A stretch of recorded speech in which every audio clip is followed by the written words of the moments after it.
കേരളം കണ്ട ഒരു റവന്യൂ മന്ത്രി ഇത്തരത്തിൽ ഉണ്ടായിട്ടില്ലെന്നാണ് പലരുടെ ഒരു അഭിപ്രായം. എന്താണ് അന്ന് സംഭവിച്ചത്? അവിടെ വളരെ വികാരപരമായിട്ടുള്ള ഓർമ്മകളാണ്. 2024 ജൂലൈ മാസം 30 ദുരന്തമുണ്ടായത് മുതൽ ഇതുവരെയും തുടർച്ചയായി അവരുടെ ആവശ്യങ്ങളുടെ മുമ്പിൽ കേട്ടും അഭിപ്രായം പറഞ്ഞും ചിലപ്പോൾ അവരുടെ സന്തോഷം കേൾക്കും, ചിലപ്പോൾ അവരുടെ ശകാരം കേൾക്കും, ചിലപ്പോൾ അവരുടെ ദുഃഖം കേൾക്കേണ്ടി വരും. ആ ഘട്ടത്തിലൊക്കെ ഒപ്പം അവരോട് കൂടിച്ചേർന്ന് നിൽക്കാൻ പറ്റിയ ഒരാളെന്ന നിലയിൽ ഉള്ള ഒരു ആത്മാഭിമാനത്തിൻ്റെ അടയാളമായിരുന്നു അന്നുണ്ടായിട്ടുള്ള സംഭവങ്ങൾ.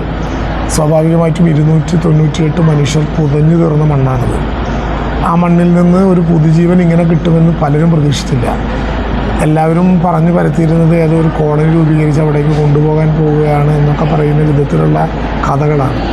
കല്ലിട്ടാൽ അവിടെ ഒന്നും നടക്കില്ല, ആ ഭൂമി തന്നെ വിവാദത്തിലാണ്, അവിടെ ആ ഭൂമി പതിച്ച് കിട്ടാൻ പോകുന്നില്ല, ഇങ്ങനെ പല വിധത്തിലുള്ള ആക്ഷേപങ്ങൾ.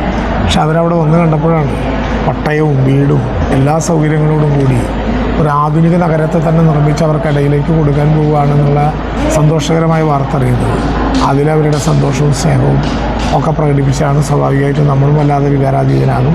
കാരണം അത്രമേൽ അവരുമായിട്ടുള്ള ആത്മബന്ധമുണ്ട് എന്നുള്ളതുകൊണ്ടാണ്. ഒരു ജനപ്രതിനിധി എന്ന് പറയുന്ന വാഗ്ദാനങ്ങൾ കൊണ്ടുപോകുന്നതല്ല, തറക്കല്ലിട്ട് പോകുന്നതല്ല എന്ന് കേരളം മൊത്തം തെളിയിച്ച ഒരു റവന്യൂ മിനിസ്റ്ററാണ്. മിനിസ്റ്റർ, ഇനി വരുന്ന ഭരണം ഉണ്ടെങ്കിലും എത്തരത്തിലാണ് ഇനി കേരള ജനതയെ മുന്നോട്ട് നയിക്കാൻ പറ്റും?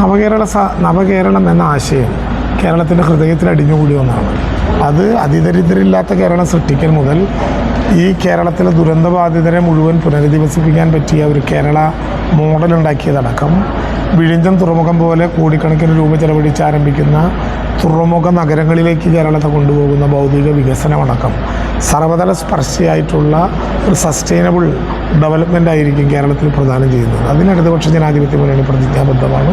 തീർച്ചയായിട്ടും ഇടതുപക്ഷ ജനാധിപത്യ മുന്നണി ഈ 2 ഗവൺമെൻറ്റുകളിൽ നടത്തിയിട്ടുള്ള പ്രവർത്തനങ്ങൾ കൂടി വിലയിരുത്തി കേരളത്തിലെ ജനങ്ങൾ അതിനാവശ്യമായിട്ടുള്ള പിന്തുണ തരും എന്നാണ്. തൃശ്ശൂർ സുവോളജി പാർക്ക് അത് വലിയ എല്ലാ സ്ഥലത്തും സംസാര വിഷയമാണ്. എത്തരത്തിലാണ് അത്തരത്തിലൊരു പദ്ധതി നടപ്പിലാക്കാൻ സാധിച്ചത്? പലരും വിചാരിച്ചു നടക്കില്ല, തറക്കല്ലിട്ട് പോകും എന്നാണ്. തീർച്ചയായിട്ടും 2ാം പിണറായി സർക്കാരിൽ അത് സാധിച്ചു. എങ്ങനെയാണ് സാർ അത്തരത്തിൽ ഫണ്ട് ആവശ്യമായിട്ടുള്ള സംഖ്യ തരാൻ കിഫ്ബി തയ്യാറായിരുന്നു. ചെറിയൊരു എമൗണ്ട് മാത്രമാണ് പ്ലാൻ ഫണ്ടിൽ നിന്ന് മാറ്റിവെച്ചു. പ്ലാൻ ഫണ്ട് കൊണ്ട് നമുക്ക് ഇത്ര വലിയ ഒന്നും ഉണ്ടാക്കാൻ പറ്റില്ല. കിഫ്ബി എന്ന കേരളത്തിലെ ഏറ്റവും ശ്രദ്ധേയമായിട്ടുള്ള ഭൗതിക വികസനത്തിൽ വലിയ മാറ്റങ്ങളിലേക്ക് കേരളത്തെ നയിച്ച കിഫ്ബി എന്ന പദ്ധതിയിൽ നിന്ന് ആവശ്യമായ പണം തരാൻ നൽകി തയ്യാറായി എന്നുള്ളത് കൊണ്ടാണ് 30 വർഷമായി കേരളം കണ്ട സ്വപ്നം യാഥാർത്ഥ്യമാകുന്നതിൽ ഈ ഗവൺമെൻറ്റിന് സാധിച്ചത്. അതിൻ്റെ പൂർണ്ണമായിട്ടുള്ള പണവും ഈ ഗവൺമെൻറ്റിൻ്റെ കാലത്ത് ഈ ഗവൺമെൻറ് തന്നെയാണ് ഒടുക്കിയത് എന്നുള്ളതാണ് ഏറ്റവും പ്രധാനം.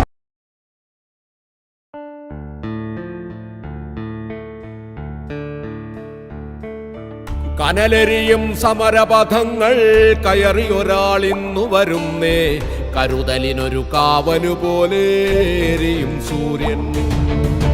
കനലെരിയും സമരപഥങ്ങൾ കയറിയൊരാളിന്നു വരുന്നേ, കരുതലിനൊരു കാവലു പോലെ എരിയും സൂര്യൻ.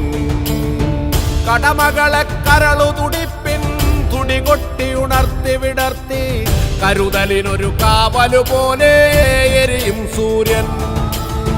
നെറിയുള്ളൊരു നേതാവുണ്ടേ, കനിവുള്ളൊരു കരളതുമുണ്ടേ, അഴലകലാൻ കരളു കൊടുത്തേ വെയിലിൻ കൊള്ളി. മലനാടതു മിന്നി മിനുങ്ങി മലയാളം പെരുമലയാളം, പല കൂട്ടം പെരുമക്കൂട്ടം പുതുമക്കൂട്ടം.